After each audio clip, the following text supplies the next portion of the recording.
I'm just going to show you how I'm fixing this damaged Dinky toy. You know, it's a military Jeep type. And you can see the front is off. I'll take a closer shot for you. But the front is off. I'm going to just show you how I'm going to fix this up. And it might give you some tips on how to fix your Dinky toy when it's missing parts like this. Yeah, the first problem is how to, missing the canopy and the two pillars down. So the biggest problem is how do I get the roof extended and come down and have it come into here and make it solid enough that it doesn't keep breaking. So what I come up with as an idea was to saw in with the hacksaw, and the small hacksaw in the top here, right underneath the pillars there in the door, which create these little slits here. And then down here, I saw it straight down in front of the car here as well. As you can see, there you go, right? And I saw it down a little bit in the air. You can see just a little bit enough so that you can get a piece of tin in it. There you go. So there's tin. Now, many of you, you get the old tin snips and you cut your tin. But see, what I use is a scissors, because the scissors gives a lovely clean cut. And you know what? When you use the scissors, you can do it a couple times and get it right. So where am I at now? I cut out a little piece of tin and I used the flat nose pliers and bent it in like this to create my windscreen. And now what I've got now, I tried it, a couple of times. You can see I tried another one here. And by accident, I bent one and then I bent it open and I realized, oh, there's little bend marks. So to create these little marks on top of the roof here, if you can see them, there's little ribs on the roof. I've decided if I made a little piece of tin and bent it and then bend it back straight, I get these ribs I need to make the same ribs as on the roof. So that's nice. So we're beginning to get the shape we need and everything. I just want to show you this. This is the roof at the moment. It goes in the air and then it pops down in here. Now I haven't got the window cut out yet. And I'm most likely going to stick a second piece soldered, right, which I cut out with the scissors here as well. I'm going to solder that on top there and give it a little bit more strength. See, then we'll have two. And then I'll most likely put this, a piece made specially for this. Bend it, and then I'll flatten it up again, and I'll get the rib markings to shape up like it should, And I'll show you later on when I have the window cut out and some more pieces soldered on how it looks. I mostly use J-weld, or the JB weld, to glue it on. So that's where I'm at the moment. I'll come back to you. Solder on both sides of the tin and I'll press them together. And what I'm going to do is just heat the tin here, and the actual solder will melt in between the two plates. And you can see it running a little here, right? There you go.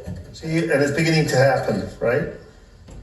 There it goes. So I have the first two tins together. I'm going to put a little piece of a staple down here and solder it in so that you have a little flat on the side like these have, or a little bit of an edge. Filing, and I'm using a paper clip here, but after filing, just to hold it, so after filing, I take this paper, this is a staple gun clip, and I just snip off the end, and there you've got it. If you take this off, this paper clip, which is just holding it for soldering. I'll just give it a little file to show you again. You have to file your staples or sand them on the sides so that the solder takes. Otherwise it won't. You have soldered in a little piece here to give a little bit of stability for filler. So I can and then I'm gonna put another piece on top in the end. So the roof is going in now and it's clipping into the front. I need to just do a little bit of filing and shaping. And it's gonna look pretty good. And then I'm gonna put another piece, like I said, on top here. Maybe just with filler, and then, make those little marks on it like that. And voila, see? And fill that in, and we'll be very close to what I need for this to be back to normal, to look like a Jeep again. There. Yeah, it took me a while to solder this in here, see? But, it's fixed in pretty good. I don't have the window cut out yet. Sometimes it's better to use the piece of wire in here and put the flux on than it is to use the staples. But it's going to be pretty solid when it's done.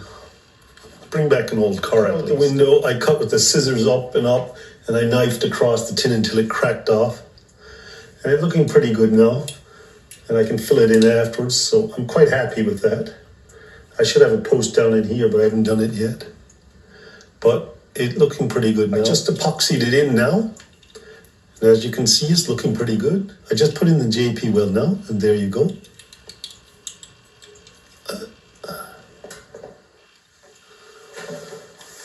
Hi there, what we're going to fix is a reconnaissance vehicle 152B. The roof is missing in front here, and basically the guy said you can have it for $10 because, you know, nobody wants to fix them. So the next thing you should do really, which I actually didn't do straight off, I got right into it, is research the vehicle online, go to eBay, and get some print-ups just of the vehicle and the shape of the front of the vehicle and how it looks. And here I got some other views of the vehicle, right? And there's the overlap. There's a little overlap here, which I didn't have on my vehicle. So I've decided to correct that. So I looked at the vehicle last night on eBay and found out that I didn't have a little overlap on the actual canopy, so I took it back off the vehicle. And I've soldered a little bit of baling wire around the edges to give it a little bit of a more overlap, so it looks more authentic.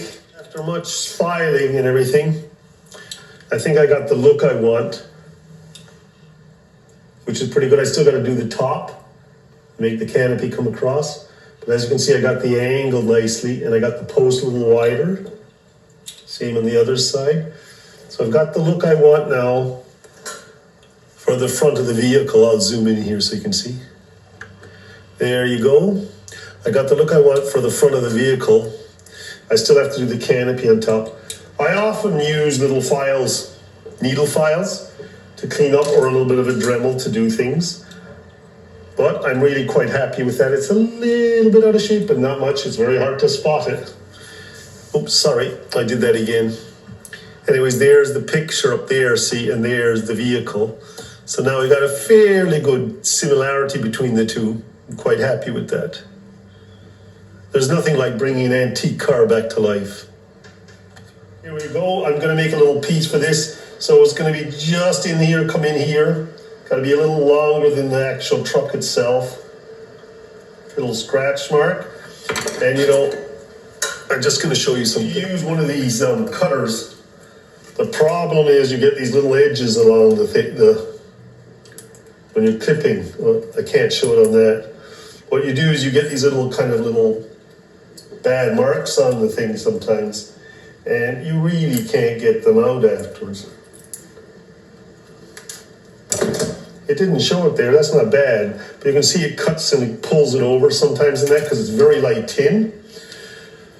So I used to use those, and then I went, oh well, why not use the scissors? Try it. And I tried it, and it works great. You just take your scissors and you get such a real clean cut out of it, right? And there you go. You got a nice clean cut. You don't have to do much shaping. Look at that, it's very close to what I want for the Jeep. I have to do a bit of shaping with this, so I'm going to create next is a little crease mark right up the center here. This last panel goes all the way down, so there's a little crease mark here. I have to recreate that. I'm going to show you how to do that. So what I got here is the flat pliers, and you put it right up to the center mark, which is going to be the crease, and you bend it over like this. I got a crease now in the middle, and a little bit of it sticking up there, right?